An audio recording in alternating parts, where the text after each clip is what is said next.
Okay, so hello and thank you for joining us on this interview. Today I'm talking to Yana Weinstein, who is an assistant professor at the University of Massachusetts Lowell. She received her PhD in psychology from University College London and had 4 years of postdoctoral training at Washington University in St. Louis. She's also the co-founder of The Learning Scientists and blogs there at learningscientist.org. So today I'll be talking about how Yana and academics like herself do what I've been calling lately popular writing, like blogging and tweeting, and how these types of writing connect to academic research work, getting tenure, and more broadly to developing your academic brand. So yay, let's get started. Anything you want to add to your bio now that I introduced you? That sounds great so far. Thank you. Yay. Okay. So I would just want to start with, how did you come up with the idea for the Learning Scientists? Well, it's funny you should ask, because looking at what it is now, it seems like we may have had a big picture idea and moved towards it, but it was actually nothing like that. So What happened was that it occurred very, very organically. So I had been doing research for about 10 years, but just academic research that got published in academic journals and then read by other academics, and that's where it ended. Right. When I taught my students, I was giving them effective study strategies, but then I often taught students who were about to graduate from college, and they would say to me, oh, well, if we had only found that out earlier, like high school or beginning of college, that would have been great. And I was also listening to NPR a lot at the time and hearing about different things that people were doing in the community that were really amazing and, changing and helping education and things like that. And I thought, why am I not doing things like that? So I had a Twitter account. I only used it to read other people's tweets and the news, really. But for some reason, one night I got this idea that I was going to search on Twitter for students who were tweeting about studying and who were saying something like, oh, I have a test tomorrow, or, oh, I don't know how to study, help. And it turns out there are many, many students doing this. Of course, they don't expect an actual answer, or at least not one from a trained professional. They might expect their friends to say, oh, yeah, me too, it's terrible. But I found those students, and I started replying to them with advice. Okay, so just one evening, I would say, have you tried this technique? It's called retrieval practice. Here's what you do. And of course, I had, only 140 characters, so it was very brief. And then at that same time, Megan Smith, who's an assistant professor at Rhode Island College, and we crossed over at Washington University in St. Louis, but never really worked directly with each other. She had just started a Twitter account for her psychology class, where what she was having students do is come up with, find articles that were in the mainstream media about psychology and tweet them, indicating whether they were accurate or not. So she was using Twitter for a class. And then she noticed me tweeting these strange things at students and said, what are you doing? This is kind of interesting and maybe fun. And then, through chatting with her, we decided we needed to end our tweets with a hashtag, because then that would collect them. And so on the fly, we kind of came up with Ace That Test, because that's what we were trying to get the students to do. And so we did that with a hashtag, and occasionally the students would reply and they'd be very grateful and say, wow, thank you. Sometimes they'd say, who on earth are you? But after just a day of that, Megan and I decided that we wanted to have a separate Twitter account that would be tweeting this advice to students rather than doing it from our own account. So we started a Twitter account called @AceThatTest.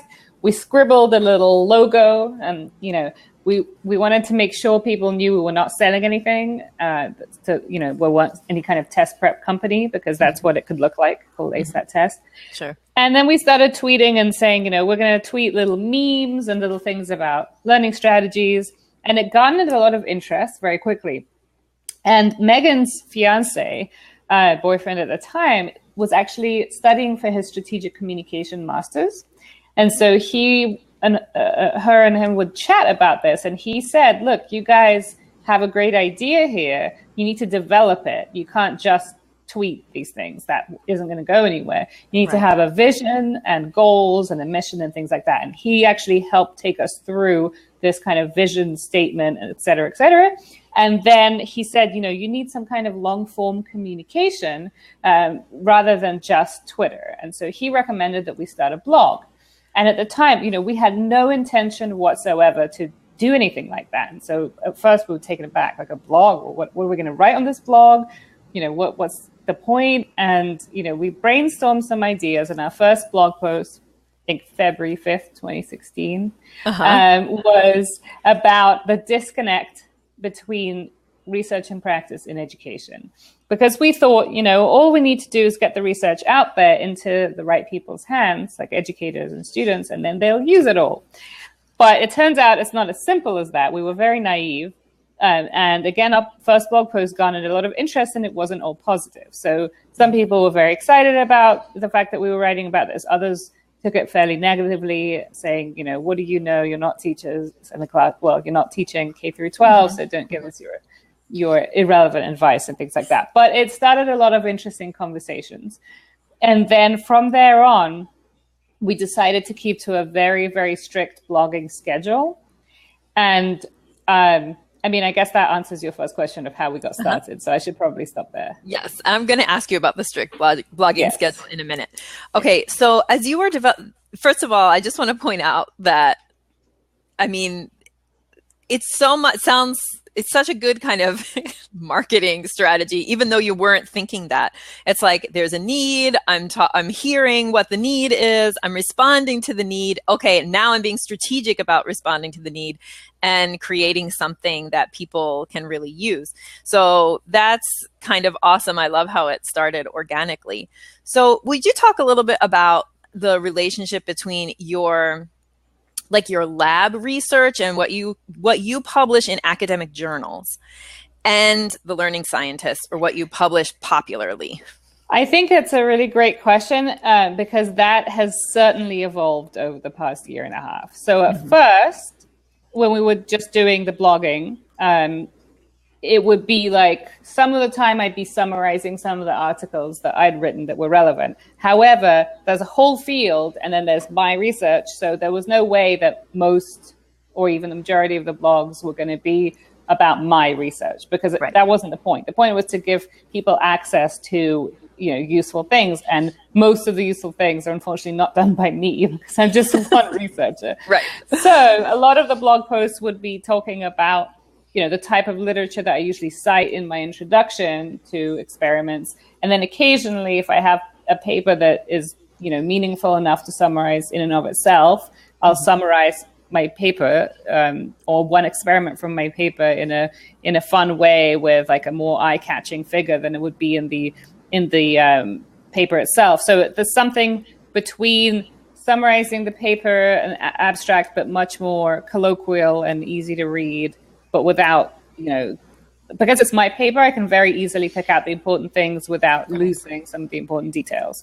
And similarly for papers from very similar field, in the same field as mine. So sometimes a blog post might be a summary of one article or an experiment from an article. Sometimes it's more of an overview of a few different articles or sets of experiments, or a meta-analysis in a particular field. So it's related, but recently, I've been trying to make it even more related. So, for example, Megan and I had a paper accepted at Perspectives in Psychological Science, which is a really big journal in our field, where we talk about the extent to which psychological scientists use Twitter and blogs to communicate their research. Nice. So it's like, it becomes very meta, but we want to turn our hobby, quote unquote, into things that actually count. For tenure and things that we can put on our CVs. We can put the blog, the project as a whole on our CVs, but we wouldn't want to put the individual blog posts on our CV, because we're essentially self-publishing those. So, there's no quality control, there's no peer review. Sometimes the things we write on our blog are then picked up by other outlets who then, I wouldn't call it peer review, but they're wanting to publish it on their site. Sometimes they edit it with us, and then we create new pictures and things like that. So it's sort of a reblog, but it's a whole separate project. And so then that can go on our CV because it has the stamp of approval of an external entity. So the lines are blurring, essentially. I still do basic research on the study strategies that I'm describing in the blog, but I'm thinking more along the lines of usability testing. Like, we might be doing some research on our materials themselves. So then we would have a paper that's talking about the things that we've created, because the blog isn't just a blog. There's also all sorts of PDF, PowerPoints, and so on and so forth that are all open access for people to use, which we can also talk about. But there are ways to tie it in, and as time goes on, we're trying to tie it in more and more so that we're not doing this thing as a hobby. Okay. I want to keep following that line, and then I do want to go back and talk about those PDFs and who you feel like your audience for the blog is now. But first, since we were talking about the relationship between what you're doing now and you mentioned like to things that count for tenure, could you talk a little bit, now the blog's been up for a year and a half. How has the blog started to feed into things that count for you for tenure? In so many ways. So actually yesterday, very serendipitously, Megan and I made this list of all the things that we've done that are related to the project. And I mean, we were just overwhelmed by this list. And this is not our entire CVs put on there. So because there's still some stuff that's completely separate and there's no way to say, yes, this is related to the learning scientist. But now more and more so, if you tracked it over time, more and more of the lines on our CV are from the learning scientist. So examples include grants. So we've written, I don't know how many, but at least 10 grants in the past year. And shockingly, we've gotten more than half of them. So that's not a typical funding rate, but I think because we have something that's so, as you said, marketable, it makes it easier to get a grant than just, writing one based on a research idea that you have. So grants definitely count on CV, on, Vitas and for promotion and things like that. And, some of our grants are sneaky because they're not research grants, but no one has to really know that. Right. They're reading it like, oh, what is this grant? It's for communication. That's a bit weird. But, so that's fine. Being high profile, even on Twitter, is actually helpful. I don't know if it's something you necessarily write down or put somewhere, but it's certainly noticeable. My dean of my college is also on Twitter, and he has like 100 followers, and I have 4,000 followers. I'm sure he notices that. Right. And many speaking invitations. So many speaking invitations. Some of which, now we have to start prioritizing. Do we want to go and speak at an EdTech conference? Well, maybe, but it's not necessarily going to count that much on the Vita. However, speaking invitations to other universities to give keynotes at conferences, those count, and those have come almost certainly directly from the learning scientist. In fact, most invitations that I get these days for anything start or end with, by the way, love your blog, or, evidently that's how they found me. So, so many opportunities for that. Also being invited to be affiliated with journals. So as an associate editor for the British Journal of Educational Psychology, again, when the editor wrote to me, I think one of the first things she said was, I love your blog. And it does help because I'm also editing the blog posts from guests. Right. So perhaps it is actually a good indicator of my editing ability. Right. More copy editing, but still. A book deal we just signed yesterday. So books are not as important in my field as they are in some other fields, but it certainly does not hurt to write a book with a reputable academic publisher. And it's nice when they come to you asking you to write a book rather than having to send out proposals. Yeah. So that's something that counts, that came directly from the blog. The book is going to be a remix of our blog, essentially. Of course, it's not going to be the same, but a lot of the work that went into some of the writing is already there. We just need to kind of shape it and add to it and things like that. So it's not going to have been a waste, which is, I didn't think it was a waste, but it's going to turn into something that really counts. I could go on and on. So in many, many ways, the blog has led to things that can be put on a CV. Can you talk about the timeline of that? So when you started doing the blog, you said that even your initial post did get traction right away. Some of it was positive, some of it was negative. How long did it take from when you launched the blog to when you started seeing something that you would consider a payoff for tenure or for counting? And I'm putting all these things in air quotes because I would like to question them. But how long do you think you had to be consistent with the blog before something else started to happen? This is difficult to answer. I'm going to guess honestly, not long at all. Okay. In this case, but I think maybe that's not typical. But let's say something like 6 months. Okay.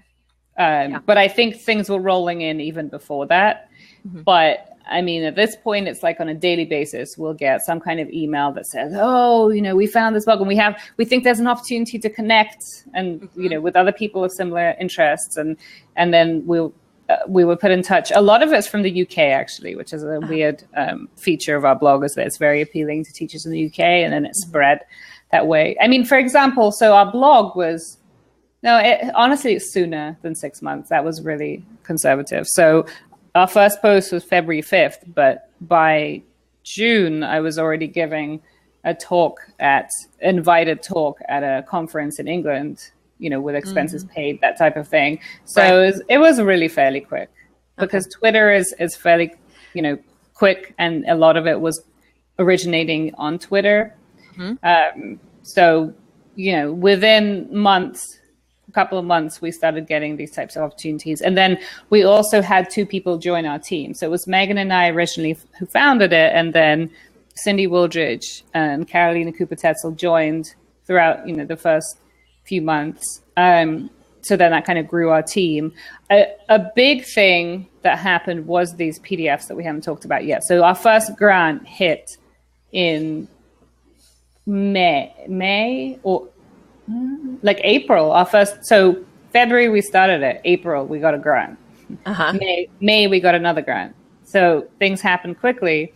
And after we completed the work on that first grant, we also did that very quickly because the grant was for a year, but we did everything that summer.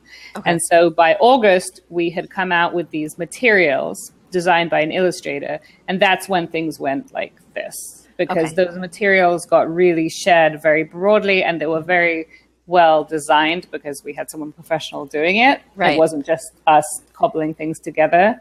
And so that helped too. I mean, really, it's the people who've joined our team, having that strategic communication consultant on our team, having a graphic designer who has a unique style and is extremely dedicated to the cause. This is the other thing. This wasn't someone we just hired and paid an hourly rate. Gosh, no. I mean, he did like 500% more work than we paid him for. Wow. Because he's just so passionate about this. He's a former teacher and he's really into graphic design, but he wants to do graphic design of things that are meaningful. And in his spare time, he'll just summarize entire books with sketch notes, and people love it, and it's very, very popular. So it's kind of a unique situation, but he really made the project great as well. That's fantastic. So let's talk a little bit about the audience of the blog. So you mentioned that you got some pushback from teachers who were like, who are you to say this or whatever? And there's a lot of talk, obviously, well, as we know, in education about evidence-based learning and things like that. And so I want to know how you've overcome some of that pushback, if you have, and then maybe also just say, who do you consider to be the audience of the blog now? If before it was students tweeting, like how has that evolved? Yeah, so our initial goal with at least the Twitter account, and then to lesser extent the blog, was to help students. And we still want to help students. I'm not saying we don't want to do that, but what we realized fairly quickly is that students don't read blogs. Unless they're highly motivated and probably already in a grad program. Undergraduate students who have to take exams and who really want to help are not going to read these blogs. And what we think is a short and pithy blog to them is like a wall of text. Even though we think we've taken the wall of text and simplified, add pictures, they still feel like it's a wall of text. So we're coming from very different places. So we did make videos that are aimed at students. And there's one in particular that's a sketch note video that was made actually not by us, but by someone who had us write the script for them. And that's had like over 500,000 views. And students love that video because it's in their style. But the blog has evolved to be much more targeted at teachers. And when you say, how did we get over this issue of some teachers pushing back? I think a few things. First of all, as we get more and more into the project, we learn better and better communication skills, I think, for this type of thing. Certainly, I did not come to this with good communication skills. And I was very harsh and maybe aggressive in the, the evidence part. And I'm realizing now, or I realized over time, that there are many different things that people call evidence, and there's no reason why anyone should think our evidence is better. And by trying to persuade them that it is just going to push them back into their corners. So we've made our approach more and more gentle, and really, we're not trying to convert people to our weird cognitive psychology religion. The way that we phrase things now, and this is, again, happened organically. It's not like we sat down and said, we must say it this way. But what I tend to do now is say, look, here are some tools that you could find useful in your teaching. You already do great things. You already know your students. You have a teaching method that you like. And you also have lots of pressures coming at you from, your bosses, from the students themselves, from your values and things like that. We're not saying now you have to do it our way. We're just saying, here are some techniques that you could try. You're probably already using some of them. Here are some specific ways you could use them. They have been shown scientifically to produce, good learning outcomes. So try them if you like. And then that comes across much better. We've also sort of, because there's so much interest, even though it's coming from a niche group of teachers, there's already enough to kind of overwhelm us. So we're not exactly concerned with going out there and getting more and more people on board. Of course, we want to do that, but we haven't been needing to. So we just give people what they want when they want it, if that makes sense, rather than trying to shove it down people's throats. And so the type of audience for our blog is teachers who are already interested in the cognitive psychology, maybe a little bit, like they've read a book called Make It Stick that was extremely popular, that was actually written by our advisors, funnily enough. Oh, neat. But it's a very different format to the one we use, not a visual format, more like a storytelling narrative format. So a lot of people have read that book and then they want more, and then our website provides that. A lot of people are just, generally interested in improving learning, improving academic achievement in their classrooms, and so they find us usually via Twitter, to less extent Facebook and other social media sites. Twitter has been really the main driver of that interest.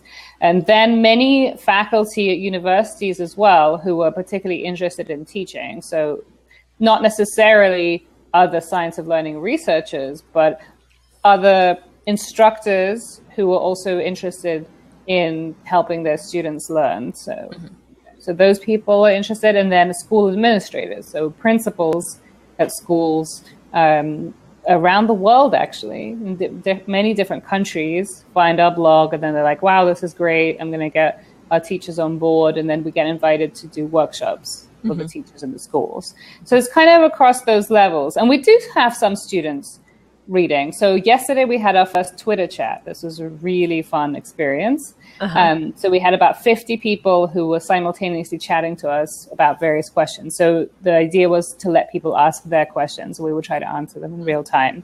And we had, a nice mix of faculty, science learning researchers who were helping us answer the questions, teachers from around the world, mainly UK and US, but like Spain, France, a few other countries.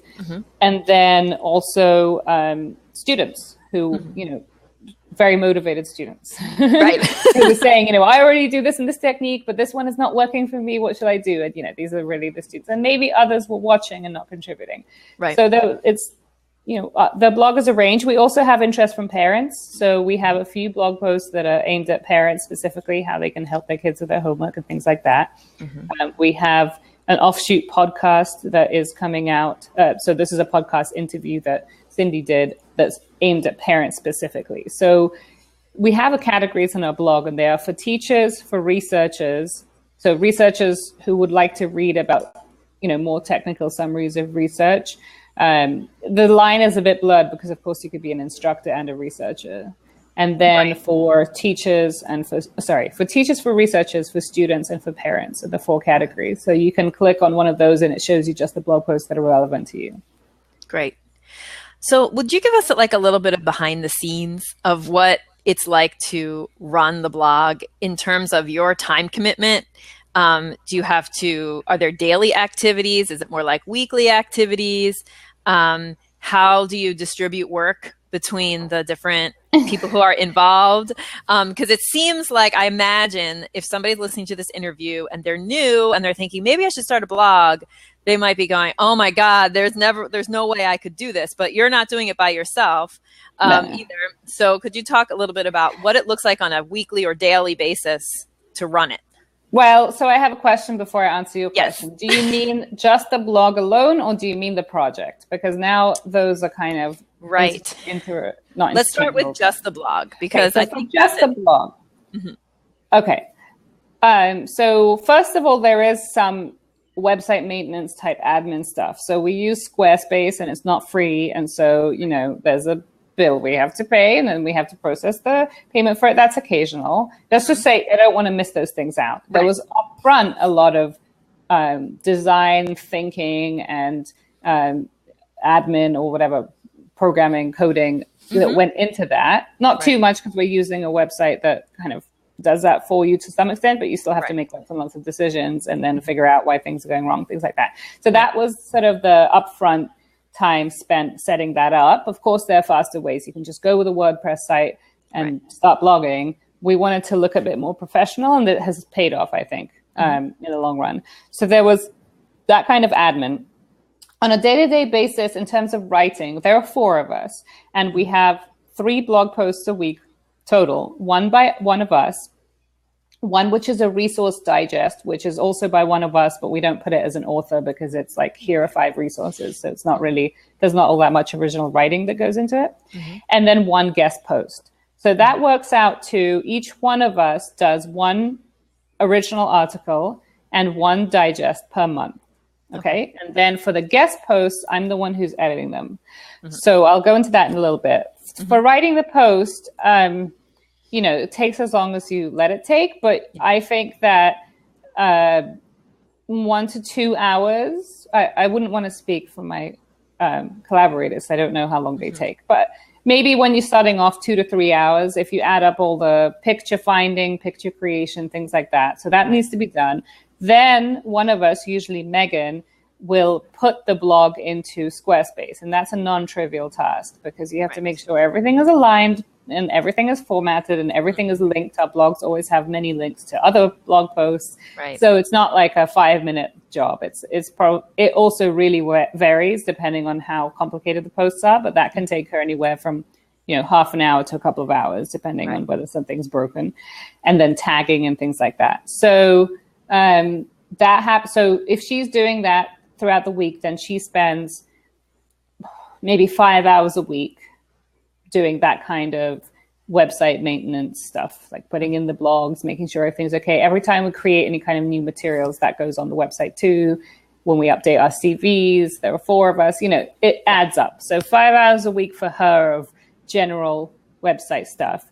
And then on my end, so I'm not doing the website stuff, but what I'm doing instead is editing these guest blog posts. So how that works is that I receive maybe on average 2 or 3, or maybe 1 even per day of guest post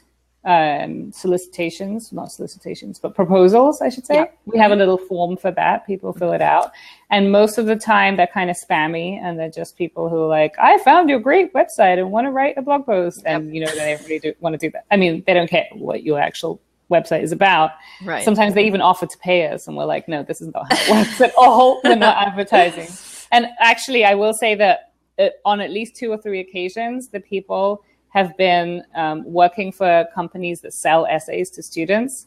And in one case, we almost put the blog in because we didn't catch it. And then we had to just axe it, because we're obviously not going to put that on our website. So there is some, screening that goes into this process. They're supposed to indicate what scientific sources they're going to use, and half the time they don't, and then they're automatically rejected. But so there's a filtering process. And then when I see one that looks good, I put it on the schedule. I send them a long list of instructions and go back and forth maybe about the due date to make sure they're okay with it.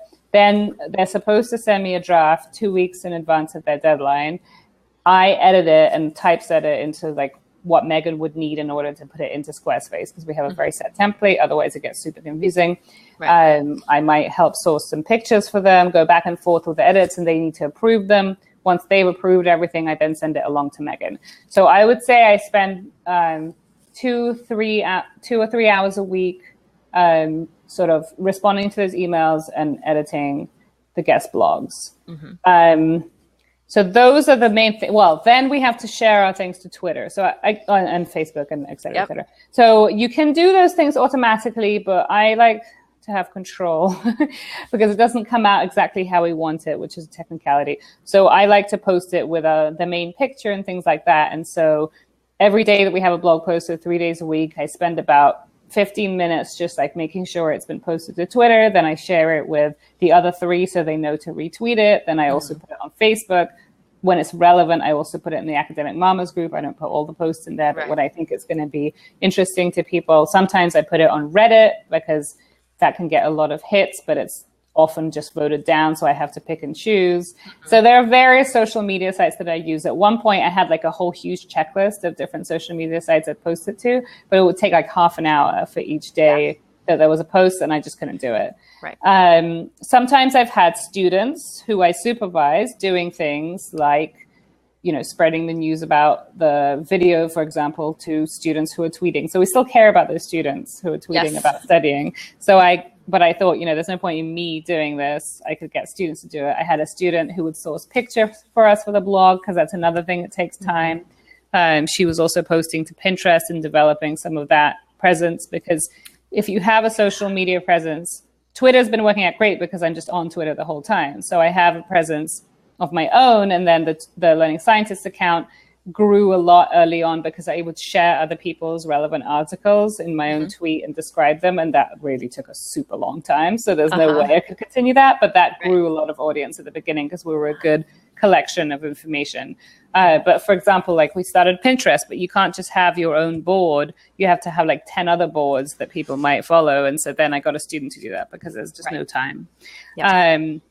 So that tells you the blog stuff, but it's hard to compartmentalize because the blog is now a tiny part of the project. It's the stuff that people see, and that's maybe the most, the most frequently updated. So it looks like that's the productive part, but this is like the least of our time commitment is actually the blog these days. Right. So will you tell us a little bit about what you think the future of the Learning Scientist is and how it's expanding outside the blog? Sure. So as I mentioned, we are turning it into research. So we're now interested in, how are teachers using these materials? To what extent are they finding it easy or difficult to integrate some of the suggestions we're making? So when I say materials, I should mention, we got a couple of grants to make videos and posters, and the posters describe study strategies. And one of the things that we're doing right now is we're applying for a grant to create more of those because, we just have 6, and they're kind of, not like that we're running out of traction with them, but the people who are our regulars, I think they're ready for more. Right. People who are just coming to us are very happy to discover those posters. But people who have been with us for this time are asking more complex questions about when would we use this strategy? What's a different way of doing this strategy? And we want to create more specific examples. And so many more materials. So we're putting in grant money to do that. Let me think. So... we've also been translating our posters into many languages. So that's a separate grant that we got. So we're kind of getting world reach. We have, I think, 12 languages additionally to English at this point. And, that obviously gets us in front of other people in other countries. We've been developing our workshops. So at first it was very ad hoc. Now we try to do a series of workshops in one country at a time because, England, again, has expressed a lot of interest, but we can't constantly be flying over to England. Right. So, for example, in a week, we're going to do a tour of 5 different schools and school districts in the UK in a very short period of time, driving around. We actually, this is hilarious. Somebody wrote to us from Australia and said, hey, I've heard that you have a van that drives around stopping from school to school giving workshops. And we're like, okay, first of all, even if we had this van, which sounds preposterous, how would it get to Australia? What? So we're like, if you want to book a workshop, and you can price that out for you. But no, we don't exactly have a van that magically travels to Australia. But sounds like fun. Magic school bus. Yes. So giving workshops, and we again, that's something a little tricky because does it or doesn't it count on our CVs? Well, it's kind of external work. So it's not something we can just do throughout the year. It's more something for summers.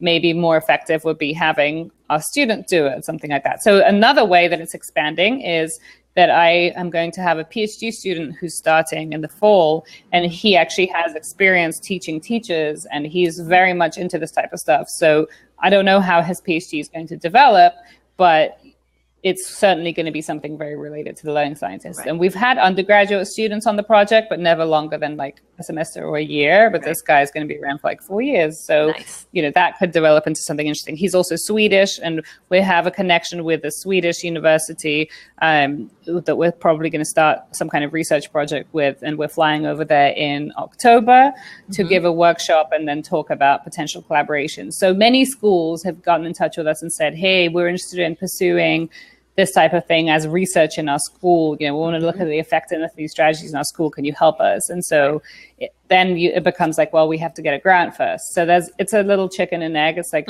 we have schools willing to work with us, but we don't have the resources yet to start doing things on a large scale with schools.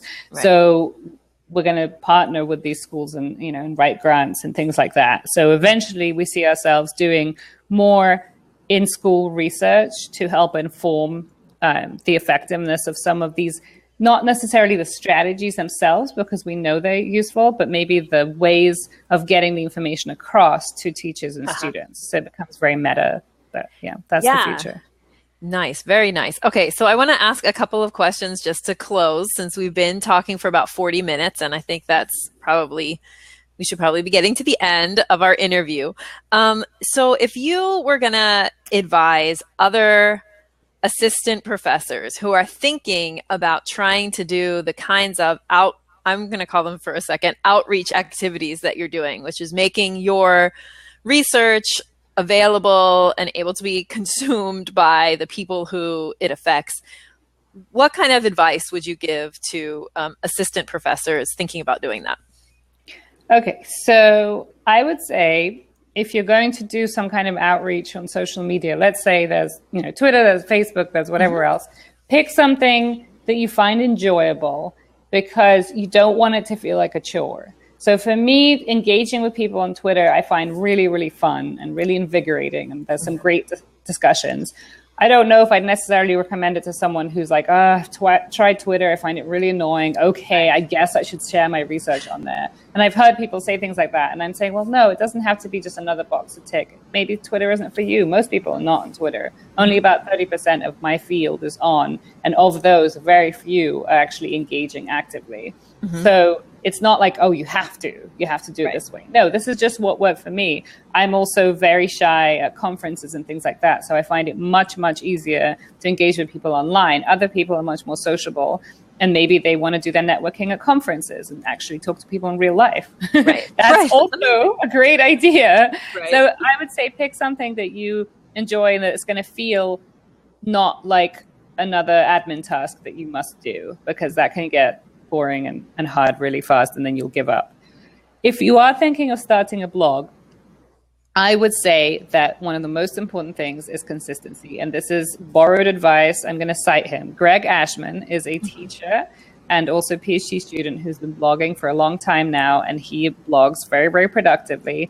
And he, at the beginning, when, he said, you're doing great work, and I just have one piece of advice for you. If you want to get noticed, if you want people to start, saying, hey, you guys are doing something interesting here, you just need to be consistent. Keep putting things out there, because so many people start blogging, they have these great ideas, and then it just falls off their radar because they're too busy, or, other priorities come up, which is totally understandable. But because it has such low startup costs, right? All you have to do is get a WordPress site, and then people think, woohoo, and they write their first blog post, and they're invigorated, and they write their second, and then a month goes by, and there's not another one, and people lose interest. And even when it seems like, oh, no one really cares about this latest blog post that we put out, because we just put one out, once people get used to your schedule, that's kind of what they expect, and you really should stick to it if you possibly can. And so in that respect, it's better to set something realistic.